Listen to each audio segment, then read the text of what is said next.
Hello guys, இது உங்கள் லெவலில் எக்ஸ்பிளைனர். இப்போ நம்ம என்ன பார்க்க போகிறோம்னா டிவைன் டைம் டிசன்கிற எபிசோட் 42 தான் பார்க்க போகிறோம். ஹலோ காய்ஸ், ஒரு முக்கியமான விஷயம். இந்த எபிசோடு தான் இந்த மனோட கடைசி எபிசோடு. இந்த எபிசோடோட இப்போ ரிலீஸ் ஆன எல்லா சாப்டரும் நான் போட்டுவிட்டேன். அதனால் கமெண்ட்டில் வந்து கேட்காதீங்க. நான் எப்போ 2 சாப்டர் ரிலீஸ் ஆகுதோ அப்போ நான் உடனே வீடியோ போட்டுடுறேன்.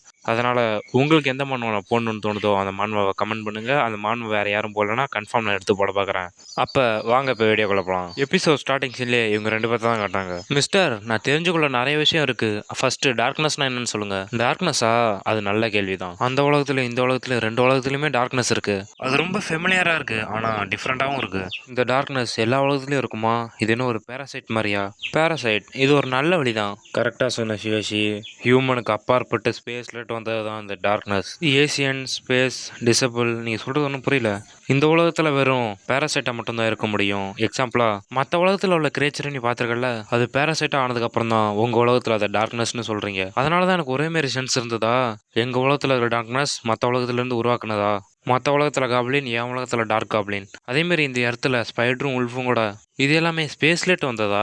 ஆமாம், உங்கள் உலகத்து அந்த டார்க்னஸ் வரும்போது ஒரு பேராசைட்டாக மாறி வரும். அதுவும் ஒரு டிமென்ஷனல் பாத் மூலியமாக தான் உங்கள் உலகத்துக்கு வரும். அந்த டிமென்ஷனல் பாத்வேவை உங்கள் உலகத்தில் கேவுன்னு சொல்லுவாங்க. எல்லாமே வா அப்படின்னு நடந்ததெல்லாம் ஹீரோ யோசிச்சு பார்க்குறான். டார்க்னஸ் ஒன்றும் நம்ம எனிமியில், அது அந்த பேராசைட்டிலேருந்து பவர் வாங்குற ஒரு கிரியேச்சர் தான். அதோட அந்த கேவ் என் உலகத்துக்கும் மற்ற உலகத்துக்கும் உள்ள பாலம் தானே அது. நீ அதை சீக்கிரமாகவே புரிஞ்சுக்கிட்ட. உண்மையான டார்க்னஸ் வந்து விண்வெளியிலேட்டு வந்த ஒரு ஒட்டுண்ணி தான். அவங்க அழிவு பேரழிவு போன்ற விஷயங்களை தான் அந்த கேவ் மூலியமாக கொண்டு வந்தாங்க. சரி, அதை நான் எப்படி ஒழிக்கிறது? இல்லை அந்த பேராசைட்டாக மாறுறது எப்படி நான் தடுக்கிறது? அப்புறம் இந்த மோதிரம், அப்புறம் நீங்கள் குறிப்பிட்ட அந்த 3 பெரிய பொக்கிஷம், அதெல்லாம் என்ன? அதை நிறுத்துகிற மெத்தட் வந்து அந்த 3 பெரிய பொக்கிஷத்தில் தான் ஒளிஞ்சிருக்கு. சரி, என்னை ஃபாலோ பண்ண அப்படின்னு ஒரு பெரிய மலைக்கு முன்னாடி வந்து நிற்கிறாங்க. சரி, நம்ம ஏன் இந்த மலைக்கு முன்னாடி வந்து நிற்கிறோம்? அந்த பயங்கரமான டார்க்னஸை எப்படி எதிர்க்கணும்னு தெரிஞ்சுக்க உனக்கு ஆசையாக இருக்குது இல்லையா? ஆமாம், அது எப்படி நான் தெரிஞ்சுக்கணும். அந்த சக்தியை எப்படி கட்டுப்படுத்துறதுக்கான கீ இப்படின்னு தெரிஞ்சுக்கணும். அப்படி சொல்லிட்டு அந்த டிவைன் ஹேமரை ஹீரோ கிட்டே திருப்பி கொடுக்குறாரு. அவர் தூக்கிப்பட்ட ஹேமரும் ஹீரோ கிட்ட வேகமாக சுற்றிட்டு வருது. அதை எப்படியோ ஹீரோ பிடிச்சிடறான். இது நல்லதுக்கே இல்லை. திடீர்னு இந்த ஹேமரை என்னால் கண்ட்ரோல் பண்ண வைக்காது. என் அல்டிமேட் ஃபிசிக்ஸை யூஸ் பண்ணாதான் உண்டு. ஹீரோ அல்டிமேட் ஃபிசிக்ஸ் அவன் 2 கையிலையும் போட்டு இதை ஹோல்ட் பண்ணும் அப்படின்னு முக்கிட்டு இருக்கான். இந்த வேவ் உங்கள்கிட்ட ஸ்ட்ராங் பாடியும் இருக்கா? மிஸ்டர், நீங்கள் என்ன தான் செய்ய ட்ரை பண்ணுறீங்க? இந்த டிவைன் கிங் ஹேமர் அந்த 3 பொக்கிஷனில் ஒன்றா ஏன் இருக்கணும்? அதோட அந்த 3 பெரிய பொக்கிஷன் தான் அதுக்கு என்ன கீயாக இருக்கணும். அதை பற்றிலாம் நீ தெரிஞ்சுக்கணும்னு நான் விரும்புகிறேன்.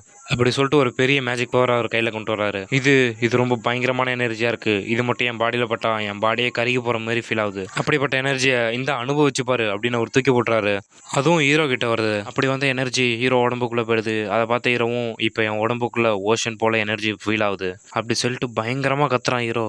என்னால் என் உண்மையான பவரை உன்ட்ட கொடுக்க வைக்காது. இந்த ரிங்கு வச்சிருக்கிற ஒவ்வொரு ஓனரும் அவரோட சொந்த பவரை கண்டுபிடிச்சே ஆகணும். ஆனால் இது மூலயமா அந்த எனர்ஜி எப்படி இருக்கும் நீங்கள் ஃபீல் பண்ணியிருப்பீங்க. இது மூலயமா அந்த ட்ரெஷர் எவ்வளோ எனர்ஜி வாங்கணும்னு உங்களுக்கு புரிஞ்சிருக்கும். இப்போ என்னால் இந்த சுத்தியில் ஃப்ரீயாக ஒரு வெப்பன் மாரி பயன்படுத்த முடியுது. அந்த பயங்கரமான பவர். ஆனால் இப்போ அது என்கிட்ட இருக்குது. நீங்கள் இப்போ 300 வருஷத்துக்கு முன்னாடி இருக்குங்கிறது உங்களுக்கு ஞாபகம் இருக்கா?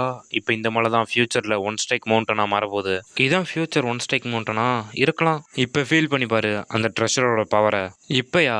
எனக்கு தெரிஞ்சு அது என்னால் பண்ண முடியும்னு நினைக்கிறேன். அப்படி சொல்லிட்டு அந்த ஹேமரோட ஃபுல் பவர் எடுத்து ஒரு ஸ்ட்ரைக் பண்ணுறான். ஹீரோ அட்டாக் பண்ணது போய் அந்த மவுண்டனில் போய் அட்டாக் ஆகுது.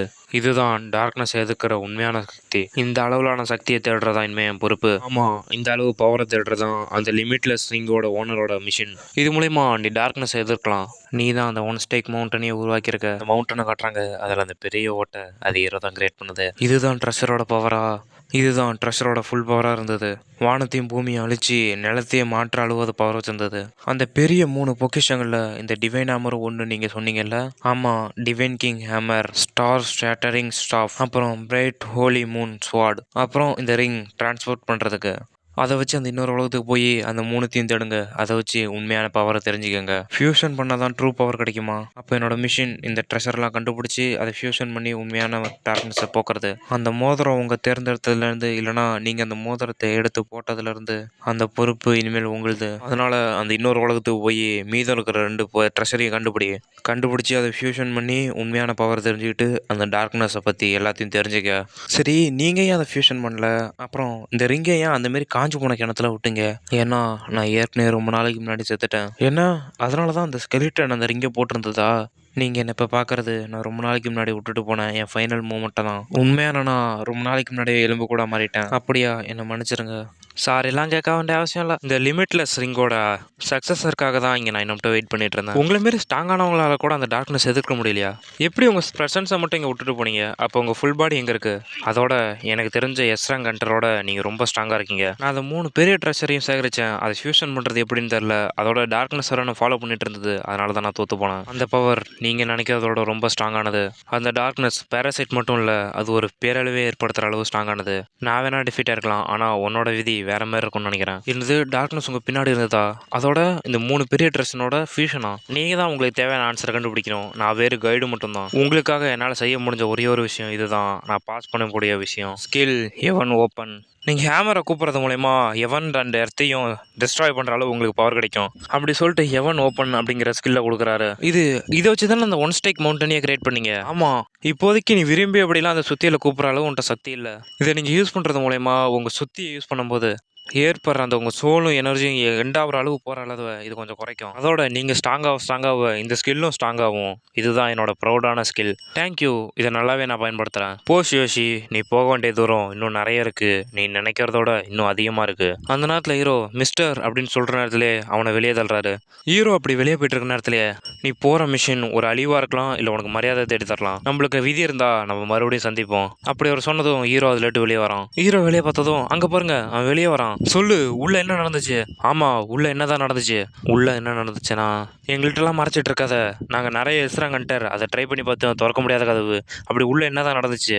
ப்ளீஸ் என்ன போடுங்க. அவன் கண்ணு அதோட அவன் ப்ரெசன்ஸ் வெளியே வந்ததுக்கப்புறம் இவன் டோட்டலாக மாறிட்டானா?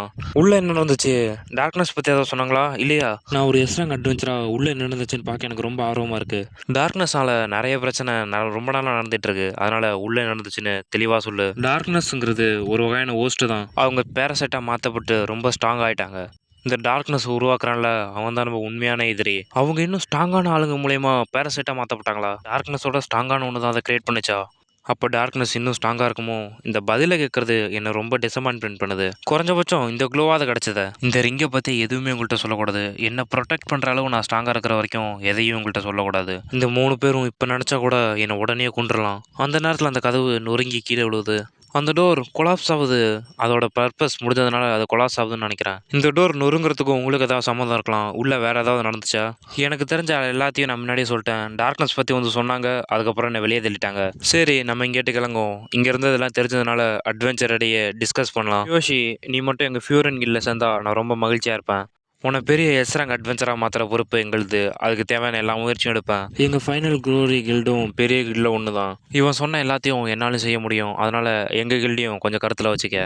இதெல்லாம் இக்னோர் பண்ணிவிடு. அட்வென்ச்சர் யூனியன் தான் பெஸ்ட்டு அப்படின்னு இவனும் சொல்கிறான். அட்வென்ச்சர் யூனியனும் ஸ்ட்ராங்கானது தான். இந்த டோர்னமெண்ட் முடிஞ்சதும் உங்கள்கிட்ட நான் எஸ்ராங் அட்வென்ச்சரை இன்ட்ரடியூஸ் பண்ணுறேன். உங்களுக்கு அது யார் பயிற்சி அளிக்கணுமோ நீங்களே சூஸ் பண்ணிக்கோங்க. அந்த நேரத்தில் தான் அனௌன்ஸ் பண்ணுறாங்க ஃபைனல் ஈவெண்ட் ஸ்டார்ட் ஆக போகுது, எல்லாம் போட்டி நடக்கிற இடத்துக்கு வாங்கன்னு. சரி, இதுக்கான நேரம் வந்துருச்சு.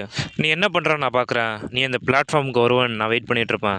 அப்போ எனக்காக அந்த ஃபர்ஸ்ட் பிளேஸ் இருக்கிற மேடையிட்ட வெயிட் பண்ணுங்க. அதோட அங்கே நடக்கிறத கட் பண்ணி அங்கே போட்டி நடக்கிற இடத்த தான் காட்டுறாங்க.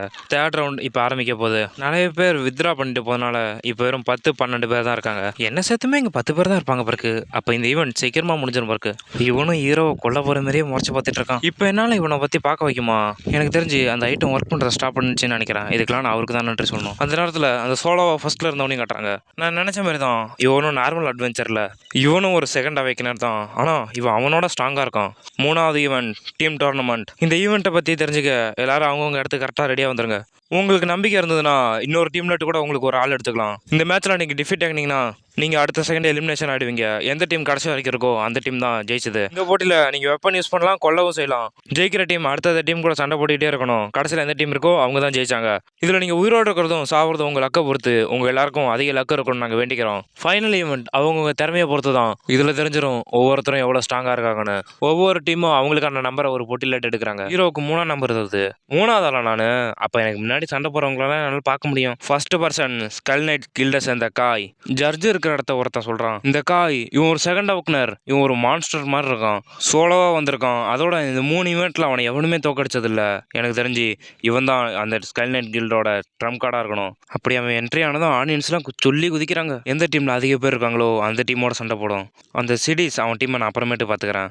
அப்படி சொல்லிட்டு அவன் வெண்மம் கில்டை சூஸ் பண்ணுறான். அந்த டீம் செகண்ட் மேட்ச்சில் அவங்க தான் லாங் லேட்டே எல்லாரும் மேஜிக் வச்சு அடித்து கிறிஸ்டால் திருடினாங்க. அவங்க எப்படி அட்டாக் பண்ணாலும் நம்மளுக்கு கன்ஃபியூஸ் பண்ணும். ஆனால் அது எல்லாமே அவங்க திட்டப்படி தான் நடக்கும். இந்த 3 பேர் இருக்கிற மேஜிக் டீம் ரொம்பவே பயன்படுத்தும். இது ஒரு லைஃப் ஆன் டெத் மேட்ச். அந்த மாதிரி மேட்ச்சில் நீ தந்திரமாக செயல்பட்டதா உண்டு. அதில் வெனம் கில்டு தான் பெஸ்ட்டும்பாங்க. நீ ரொம்ப திமிரு பிடிச்ச மாதிரி தான் இருக்க. ஆனால் உன் கூட சண்டை போட எனக்கு ஆசையாக இருக்குது. இது மட்டும் 1v1 இருந்தால் நாங்கள் ஜெயிச்சிருக்க மாட்டோம். ஆனால் இது ஒரு 3v1. அது உங்கள் தப்பு தான் எடுத்தது. தேர்ட் ஈவெண்ட்டோட செகண்ட் மேட்ச் இப்பயே ஸ்டார்ட் ஆகுது. ஆரம்பிச்ச உடனே 3 பேரும் 3 மூலைக்கு போயிடுறாங்க. நம்ம பிளான் பண்ணபடி தான் நம்ம மேஜிக்கை வச்சு அவன் பவரை சர்ப்ரைஸ் பண்ணோம். உனக்கு சாகணும்னு ஆசை இருந்தா அதை நாங்கள் நிறைவேற்றி வைக்கிறோம். 3 பேர் சேர்ந்து அவனை அட்டாக் பண்ணலாம். அந்த நேரத்தில் அவன் எனர்ஜி வைப்னு ஒரு ஸ்கில் யூஸ் பண்ணுறான். அது மூலயமா எலும்பாலான ஒரு குதிரை வருது. அந்த குதிரை மேலே ஏறிட்டு அட்டாக் பண்ண ரெடி ஆகிறான். இது இந்த ஸ்கை நைட் கில்டுக்கே உரிய யூனிக் ஸ்கில் தானே. அதோட இதுதான் அவங்க ஃபினிஷிங் மூவ். ஏறினவனும் அட்வான்ஸ் அப்படின்ட்டு அப்படி சொன்னால் வேகமாக அட்டாக் பண்ண வரான். என்ன ஒரு இன்க்ரெடிபிளான ஃபோர்ஸ். இவன் ஒரு மான்ஸ்டர். அப்படி அவன் சொன்ன வேகத்துக்கு அவனை போட்டு தள்ளிடுறான். யோசிக்காமல் ஒருத்தனை ஒரே இடத்துல போட்டு தள்ளிட்டான். இது ரொம்ப டெரிஃபைங்காக இருக்குது அப்படின்னு அவனை தூக்கி ஓட்டுறான். சாவடிச்சானே அடுத்தது நீ தான் அப்படின்னு இன்னொருத்த அட்டாக் பண்ண டார்கெட் பண்ணுறான். அவனும் எங்கள் சாதாரணமாக என்னது சீக்கிரம் மேஜிக் யூஸ் பண்ணு அப்படி சொன்னதும் ஐஸ் மேஜிக் ஃபயர் மேஜிக்லாம் யூஸ் பண்ணி அட்டாக் பண்ணுறாங்க. அவனை விண்டு டான்ஸ் மூலியமா அதை தடுக்கிறான். அதுக்கப்புறம் இன்னொருத்தனையும் போட்டு தள்ளிடுறான். இவன் ரொம்பவே ஸ்ட்ராங்காக இருக்கான். இவன்ட்டு இருந்து எப்படியும் தப்பிக்க வைக்காது. நான் தோத்துட்டுன்னு ஒத்துக்கிறேன். அதனால என்னை உயிரோட விடு அப்படி அவன் சொல்லிட்டு இருந்த இடத்துல கையில் வச்சு அந்த ஈட்டி மாரி இருக்கிறத ஜம்ப் பண்ணி ஒரு விடுறான். அது நேராக வந்து வயிற்றுல ஊற்றி பின்னாடியே வந்துடுது. உன் உயிருக்காக பிச்சை வைக்கிறியா? ஒருத்தனுக்கு தகுதியும் மரியாதை இல்லைனா அவள் அட்வென்ச்சராகவே இருக்கக்கூடாது.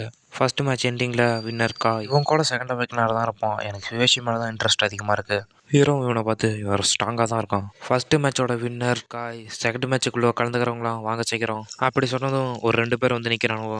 நம்ம வேணா இவனை சூஸ் பண்ணலாம். இவன் என்ன தான் ஸ்ட்ராங்காக இருந்தாலும் இவன் டி ரேங்க் தான். மற்ற மான்ஸ்டரை கம்பேர் பண்ணும்போது இவன் ஆவரேஜ் தான். செகண்ட் டீம் நீங்கள் யாரை ஆப்பனண்டாக சூஸ் பண்ண போகிறீங்க அப்படின்னதுக்கு அவனும் நாங்கள் ஷியோஷி அட்வென்ச்சர் யூனியன் அவனை தான் என் ஆப்பனண்டாக சூஸ் பண்ணுறான் அப்படிங்கிறானுவோ. மற்ற ஜட்ஜும் நல்ல சாய்ஸ் தான் சூஸ் பண்ணி வச்சிருக்கானுவோ. சிட்டி டீம்லலாம் அது ரொம்ப ஸ்ட்ராங்கான டீம். அதோட அவன் செகண்டாக வைக்கினார் வேற. அதோட காயோட ஸ்ட்ராங்கான பவரையும் பார்த்தோம். அதனால ஷியோஷி நல்ல சாய்ஸ் தான். ஷியோஷி நல்லா தான் பண்ணான். ஆனாலும் அவன் டி ரேங்க் தான். இவங்க 2 பேத்துல ஒருத்தன் வாரியர் அப்புறம் தெய்ஃப். அதோட இவங்க ஒரு நல்லா தான் பெர்ஃபார்ம் பண்ணிட்டு இருக்காங்க. அதோட இவங்க நல்ல ஸ்ட்ராங்கான டீம். இன்னும் முன்னேறிட்டே இருப்பாங்க. சுயேஷி பாவம் அட்வென்ச்சர் யூனியன்ட்டு வந்தவளும் சுயேஷி உன் பெஸ்ட்டை கொடு அப்படிங்கிறா. நாங்களாம் நியாயமானவர்களாக இருப்போம். அதனால எங்களில் ஒருத்தரை சூஸ் பண்ணு. நீங்கள் என்னை சூஸ் பண்ணீங்கல்ல அதனால சீக்கிரம் வாங்க. இந்த முட்டாளுக்கு வாரியரோட தீஃப் பலமாக இருப்பான்னு தெரியாதா? இவன் காய்மாரியே பண்ண நினைக்கிறேன். ஒரு செகண்ட் ஓனருக்கும் ஒரு டி ரேங்க்கும் வித்தியாசம் இல்லையா? வாரியர் நேருக்கு நேராக தான் சண்டை போடுவாங்க. அதே தீஃப் வந்து சுற்றி வளைச்சு அடிப்பாங்க. அதனால தான் ஸ்ட்ராங்குங்கிறாங்க.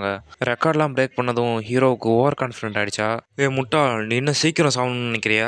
சரி ஒன்று நாங்கள் சீக்கிரமாக ஃபினிஷ் பண்ணிடுறோம். நீங்கள் அட்வென்ச்சர் யூனியனை இப்படி பேசுகிறத என்னால் அனுமதிக்க முடியாது அப்படின்னு ஹீரோ அவன் கத்தியை சமன் பண்ணுறான். அதோட இந்த எபிசோட் முடியுதுங்க. சாரி காய்ஸ், நானும் வீடியோ ரெகுலராக போகணுன்னு பார்க்குறேன். நடுவில் இந்த காலேஜ் போகணும் அங்கே போகணும் இங்கே போகணுன்னு வேலை விட்டுட்டே இருக்காங்க. அதோட இந்த எபிசோட முடியுன்னு பார்த்தேன். இன்னும் ஒரு 2 சாப்டர் ரிலீஸ் ஆயிருக்கு. அது எப்படியும் நாளைக்கு வந்துடும். அதனால் வெயிட் பண்ணி பாருங்கள். நாளை தெரிச்சு உங்களுக்கு புதுமான வந்துடும்.